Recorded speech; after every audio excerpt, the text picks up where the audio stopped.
Today in Sacramento, California, a local academy's closure marks the end of an era and the start of a new educational chapter.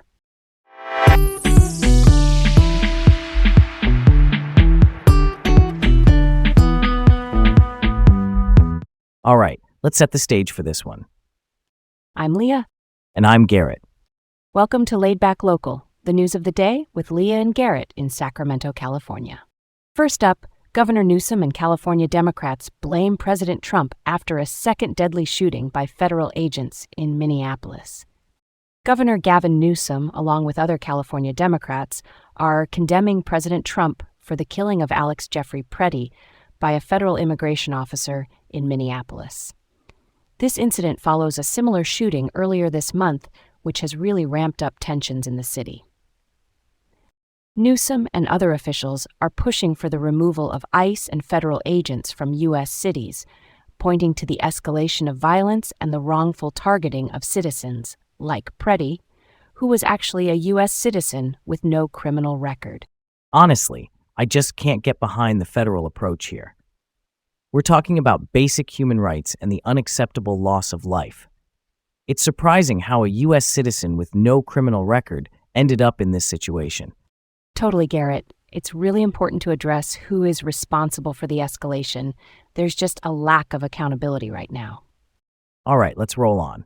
Next up, tragedy strikes Old North Sacramento with a fatal overnight shooting. A man was found with gunshot wounds on Eleanor Avenue early Saturday morning, and sadly, he later succumbed to his injuries. Sacramento police have kicked off a homicide investigation, but no arrests have been made yet. The importance of community involvement can't be overstated here, as police are asking the public for any information. It's wild how these shootings can happen without any immediate eyewitnesses or suspects. Yeah, Garrett, it's concerning for the safety of our residential areas. Community vigilance is key, and it's crucial for us all to step up and help solve these crimes.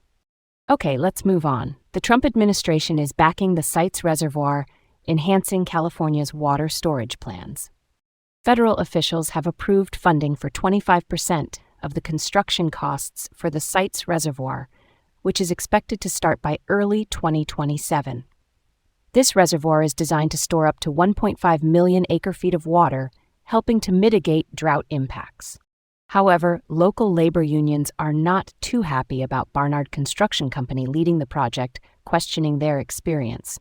But what's interesting is the collaboration with water agencies across California. I could get behind that idea, Leah. The potential benefits for California's water supply are huge. While I understand the labor union concerns, addressing water scarcity is critical. Let's keep this going. Next up, California residents are advised on how to respond to ICE activity amid recent enforcement actions. With ongoing ICE actions, residents are being advised about their rights and available resources. Organizations like the Sacramento Rapid Response Network are offering hotlines for reporting ICE activity. It's essential for people to know their legal rights, like the right to remain silent, and the need for judicial warrants for home searches. The surprising insight here is the internal memos reportedly authorizing ICE to use force, which just sounds like a recipe for chaos. Absolutely, Garrett. Public awareness and knowing one's rights are crucial here. Peaceful documentation and community support are key in addressing these challenges. All right, on to the next. St. Patrick Academy in South Sacramento is set to close, marking a major change for local Catholic schools. After over 90 years, St. Patrick Academy will close in June, merging with St. Robert Catholic School. This decision is due to declining enrollment and aims to strengthen the sustainability of Catholic education in the area. Families are emotional about the closures, with some scrambling for new schooling options. Despite financial investments, enrollment just kept declining. I feel for the families, Leah, but I get the need for consolidation to maintain educational quality. It's a tough situation, but adapting to changing demographics is essential. And that's where we'll leave it for now. That's it for today's Laid Back Local, the news of the day with Leah and Garrett in Sacramento.